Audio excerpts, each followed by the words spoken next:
Welcome to the You Two Scare Me podcast. We're your hosts. I'm Feliz. And I'm Andi. And we're coming to you from Key West, Florida. Feliz, you have plans today and this week that you didn't tell me about. Where are you going?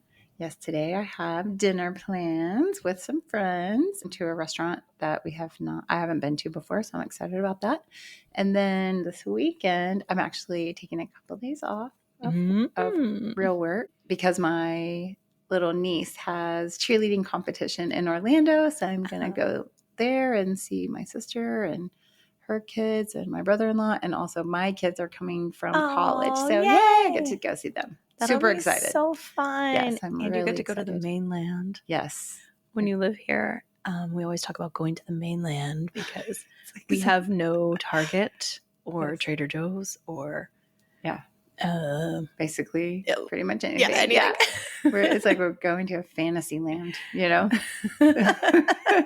Costco. Love it. We'll have so much fun. Thank you. Yes, I will. I'm very excited. So how about you? You got any big plans this week? Ooh, I actually do.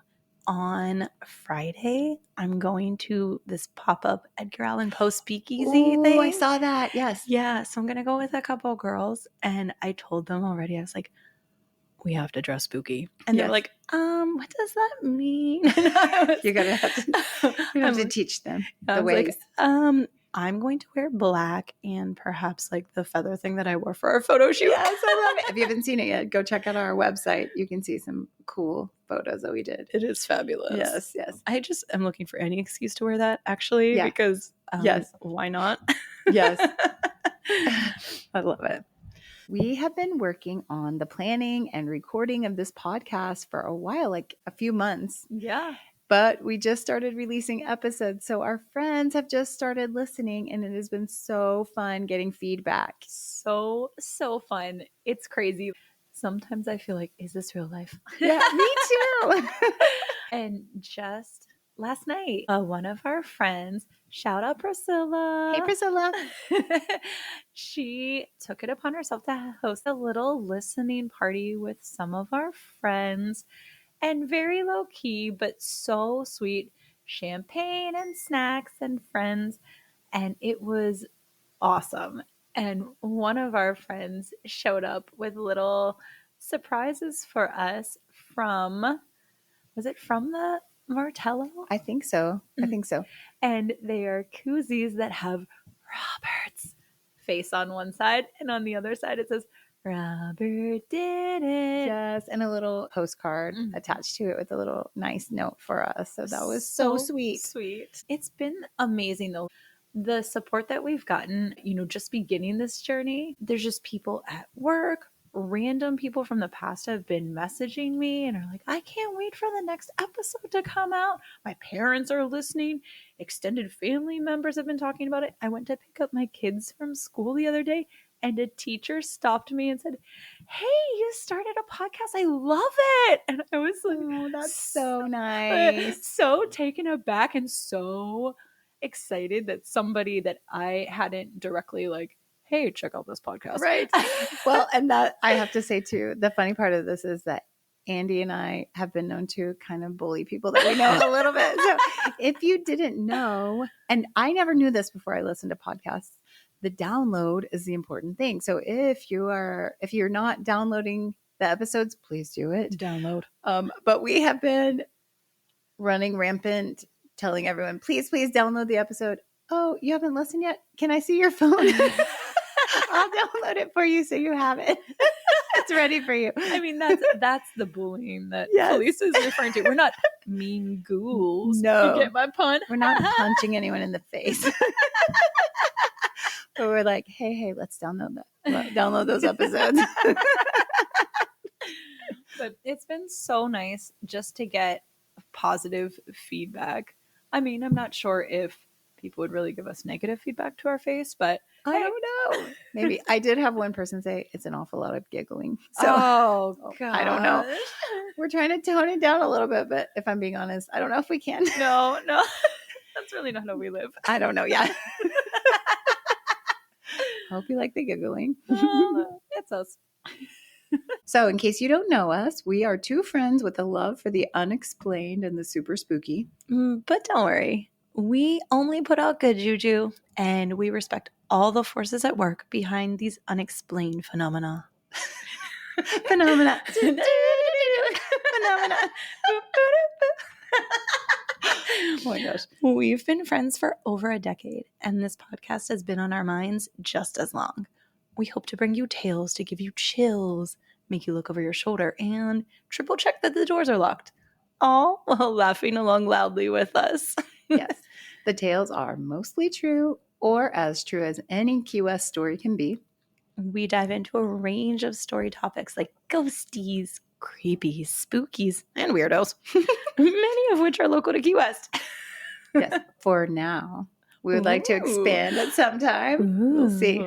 Yes. In the You Two Scare Me podcast, we research topics that are a surprise for each other so that all reactions are true and authentic.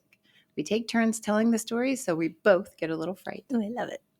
Dive into the shadows with us as we bring you haunting tales in episode 4 of the You Two Scare Me podcast. Shall we dive in?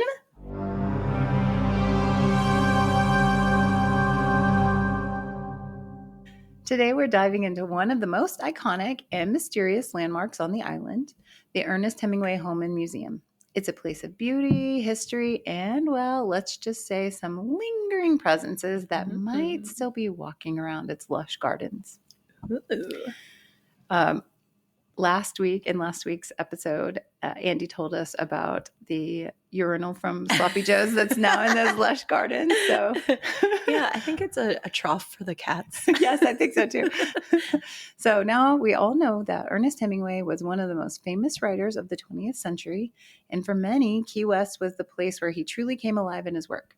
But what if I told you that some say Hemingway never really left? And it's not just him that we're talking about here. Some say another ghost roams these grounds, a lady who may not be as famous as Ernest, but certainly made her mark in the haunting world. His second of 4 wives, Pauline Pfeiffer. Oh, Pauline. Pauline. What happened to the other ones? Where are they? Where are they hanging out? She must have loved him the best. Yes. I think they were other places in the world, so she was here. So sit back, relax, and let's take a stroll down Whitehead Street and into the haunted halls of Hemingway's former home. That's a tongue twister. It is. Who knows? You might just find yourself waving to a ghost on the veranda or hearing the click-clack of an old typewriter from the loft above. It's 1928, and Ernest Hemingway, fresh from his adventures and literary success in Paris, sets his sights on Key West. He actually came to Key West to acquire a new Ford Roadster that his wife, Pauline's rich Uncle Gus, had purchased for him. The car had been delayed in transit, so the dealership set them up in an apartment above the showroom on Simonton. So, side note for my literary nerds, this is where he actually put the finishing touches on his book, A Farewell to Arms. Oh, okay. After a couple of seasons of writing, making friends, and just all around enjoying the fun that Key West has to offer. Like at Captain Tony's? Yes, exactly. At Sloppy Joe's then, though, right? Was it Sloppy Joe's? Right? Yeah. Ernest was a well-known rabble-rouser and a heavy drinker. So he and Pauline decided to make it a little more permanent in town. He was no stranger to island life. He'd been here before, but this time he was ready to settle in. So at the corner of Whitehead Street and Olivia sits a grand house built in 1851 in the Spanish Colonial style by Asa Tift and eventually sold to Uncle Gus. Don't you wish you had Uncle Gus? Yeah. Oh, man. Yes. Wouldn't it be so nice? I need an Uncle Gus, like, severely in my life. So Uncle Gus bought this home and gifted it to Ernest and Pauline. What a gift. It is a beautiful house. Yes, it is. So another note, Asa Tift, who had the house built, was the most notable shipwreck salvager in Key West. So we can only imagine what kinds of interesting things he had found and brought into the house during his salvaging days. Oh, that's like my dream. I just want to find some shipwreck things. I know. And maybe some haunted artifacts. Ooh. Who knows?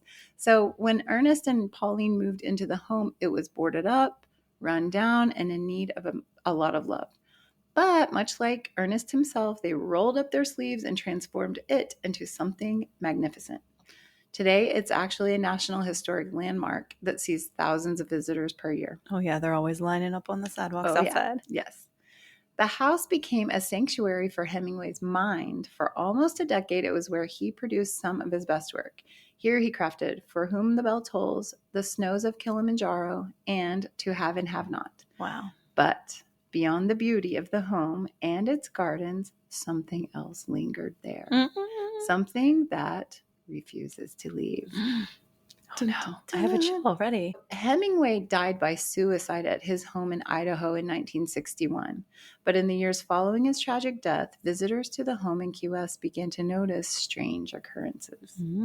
At first, they were small. Glimpses of a figure, a fleeting shadow, or a silhouette of a man standing on the veranda. Oh, that makes me think of, I see a little silhouette of a man. I was just picturing, there's a Hemingway lookalike contest here every year, and I was like, oh, it's probably just one of those guys. Maybe, yeah. Yes. That's so fun. That's so fun. People would wave to him thinking it was just Ernest greeting them as he had when he was alive. But then they'd remember, Ernest was dead. How could he be standing right there, so alive, so real? Reports of seeing Hemingway's ghost around the house started pouring in.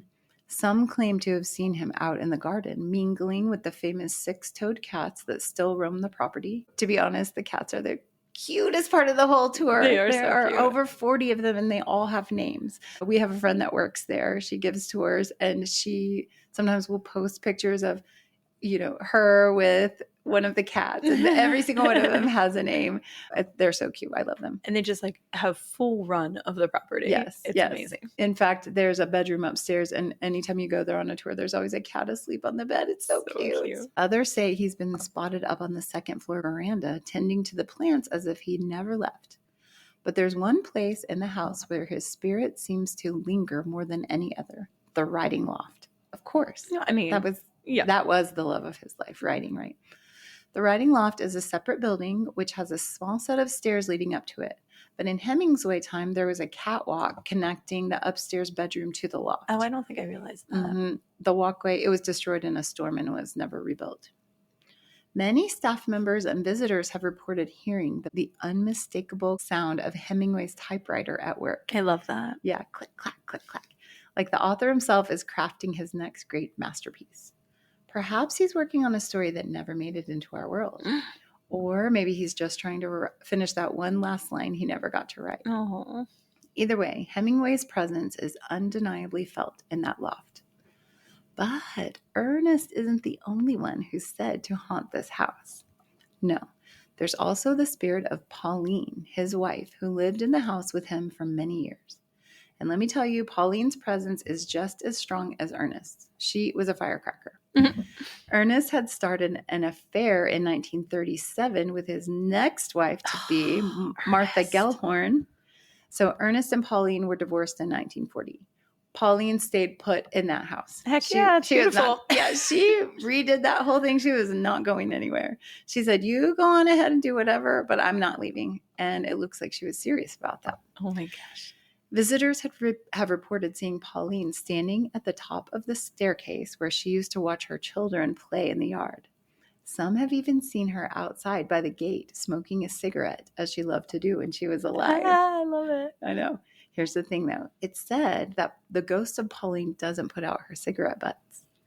No, she just leaves them on the ground like she used to when she was alive. There are reports of people finding cigarette butts scattered along the sidewalk, as if Pauline's spirit is still there, leaving little traces of herself behind. Oh my gosh. Some say the spirits of Ernest and Pauline are still trying to protect the house they loved so dearly. They roam the gardens, keep an eye on the staff and visitors, and make sure the house remains just as beautiful as it was when they lived there. If you ever decide to visit the Hemingway home and museum in Key West, keep your eyes peeled. You might just see Ernest wandering the grounds or Pauline puffing away at her cigarette, or you might hear the faint sounds of Hemingway typing away in his loft, crafting words that have long since become immortal. Remember, in Key West, there's no guarantee that you'll only see the living during your visit.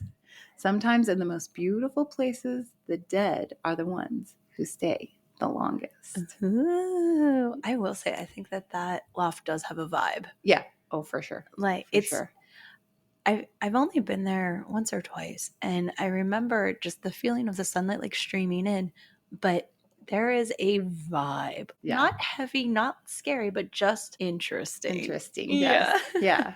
I mean, Ernest Hemingway was someone who was so boisterous and just full of life that it makes sense that he would leave part of himself there. And he loved Key West so much. I mean, there's so much storytelling about him and his adventures here in Key West and everywhere else in the world too. But he really, really loved this island. So it kind of makes sense that he would, some part of him would want to stay. Yeah, of course. It's hard to leave this place. Yes, yes. So, speaking of the dead, I've got a story for the Somebody Told Me segment.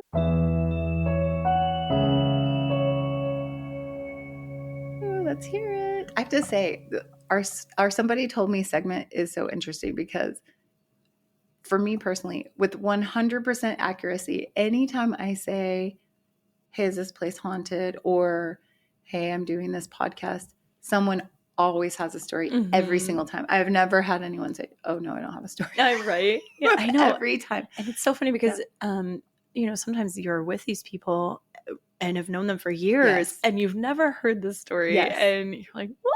Yeah, it's crazy. Where did this come from? Yeah. So let me tell you this one. Recently, Ryan was driving some like supercars with a group of people. It's a long story. You know some of it. But anyhow, one of the other drivers was this amazing, extraordinary older gentleman. And his name is Dave. He's a biker. He looks like a biker. He's got the tats and just the vibe, the look.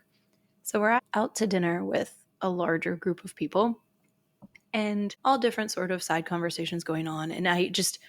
ding, over here, somebody mentioned spirits. And I'm like, oh, wait, what?